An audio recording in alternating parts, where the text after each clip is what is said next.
Listen, I love JJ Down from Outer Banks until The clown, a puppet. The clown, a puppet. We fall in love to eat. We fall in love to eat.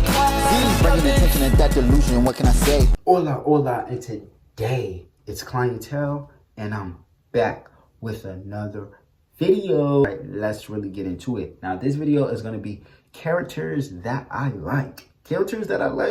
But I could never in a million years be friends with. I could never in a million years be friends with at all. Understand me? So first, we got SpongeBob. I love SpongeBob. I'm going to start with the positives, but then we're going to get into the negatives of why I can't be SpongeBob's friend. SpongeBob is positive. He's nice. He's a go-getter. He's kind of a pushover a little bit, because he's so innocent. Well, at sometimes.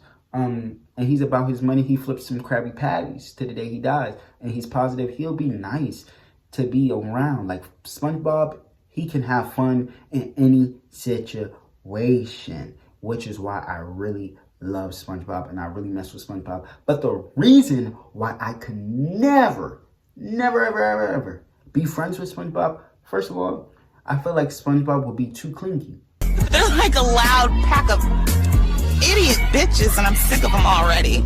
He's very much too clingy. I feel like we could be watching, it's Halloween. We're watching a Halloween movie. I'm gonna see you tomorrow, Spongy.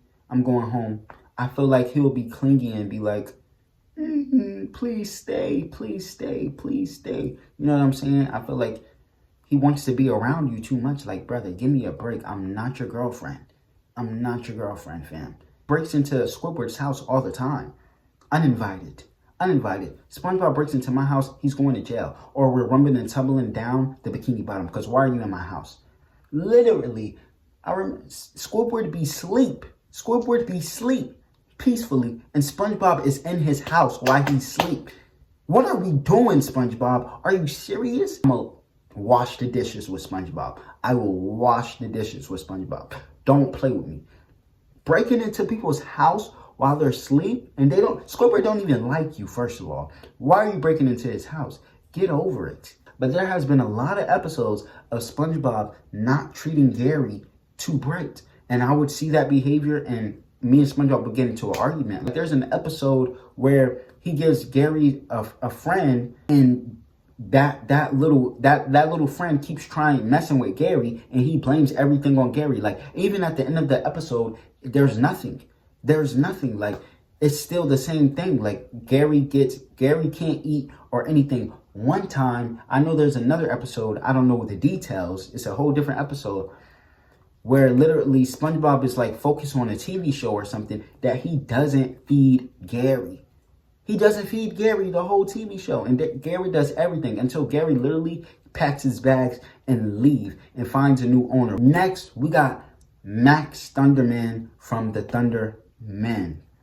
I feel like y'all know he was like evil, but by the end of the series, he turned good. I feel like Max was only evil because he was insecure. He was insecure of his sister. He was insecure of his family. And he was just like the kid that didn't get enough attention. Like, he was a corny villain. Like, a very much corny villain. And he did ruin a lot of things. And I feel like he took his family for granted. At one point, he was going to turn on his family and end his family, kill his family. But it wasn't like an evil villain. Like, when Phoebe turned evil, we really believed it. It was cringe. Like, it was very much cringe. And I can't be friends with a person that really don't like their family and their family is good to them. Like, his family is actually good to him. And he just wanted to be evil. I just felt like he was a broken soul, and I can't be friends with a broken soul. I'm sorry. I can't be friends with a broken soul. Next, we got to keep it real. Rowley from Diary of a Wimpy Kid. He's so sweet. And I feel like he acts his age, like he's in middle school. Like, what are we talking about? He definitely acts his age. And Rowley, I feel like, but he does have some kiddie-ish ways. Like, if Rowley, came dressed up same as me, I mean, that wouldn't be a problem. But, I feel like Riley, my more problem with Riley is that he will be best friends with Greg, and I would be his friend, and I would literally not be Riley's friend because he's friends with Greg. Like, Greg is an evil witch. Like, Greg is evil and a psychopath. Why are you friends with Greg, fam? Why are you friends with Greg? So me and him probably get into it before that. First of all, I would not like Riley's parents. Riley's parents are like, did you see that game in Dog Days, Dario, Olympic Kid Dog Days, where they literally, I love you because they're corny, fam. They're corny. I cannot, that's why I can't.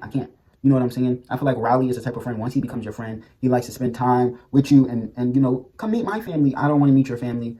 And yeah, no, it's not happening. And you're friends with Greg. I don't like your mom and your daddy or your best friend, Greg, either. So it's just not going to be right. And he's around Greg 24/7. So I can't stand Greg. So, no, fam, we couldn't be friends. Next is JJ from Outer Banks. Brothers spent all their money after seasons after seasons after seasons. I was down for JJ, and I always praise JJ. He's the realest friend. He's the realest this and that. But he's selfish as fuck. We get to season, what season is we on? Season 4, and he spends all the money. No. When I tell you, do you know how much they went through for that gold, for that money? 3 seasons, fam. Last but not least, Squidward. And a lot of people, Squidward's so relatable. Squidward's this, Squidward's that. Squidward is, he's mean. Squidward is mean. Squidward is a people's pleaser also. Squidward is a mean people's pleaser. Like, he's jealous of that one boy. He envies that other, what, Squid Man, handsome Squidward? I don't know what the other man named. He envies him. You know what I'm saying? And Squidward, I feel like he's a lackluster. Like, he gives up too easy. Like, he gives up too easy, and I can't have that energy around me. Like, you know, and I feel like Squidward is a deadbeat downer, to be honest. And, you know, I'm not that. You know, there are a lot of people can relate because they're like Squidward and they're deadbeat downers. Squidward is the most relatable character in Bikini Bottom. Let's not get it twisted. But I feel like he's insecure. Squidward is definitely insecure. You know, he's definitely insecure. He's not a give-upper. He keeps going, but any little thing that ticks him off, he gives up on. Like, he gives up. He's going to continue to go, most humans, you know. But I can't. I feel like he's too negative, you know. And I feel like if I went to go talk to Squidward, he would literally just tell me how he hates his job. And no, I don't want to hear about that. Like, if we're going to go hang out, friend, let's go be friends. Let's go hang out, you know. But I feel like he would just be miserable. And that's just my opinion on Squidward. I feel like he'll be miserable if we ever became friends.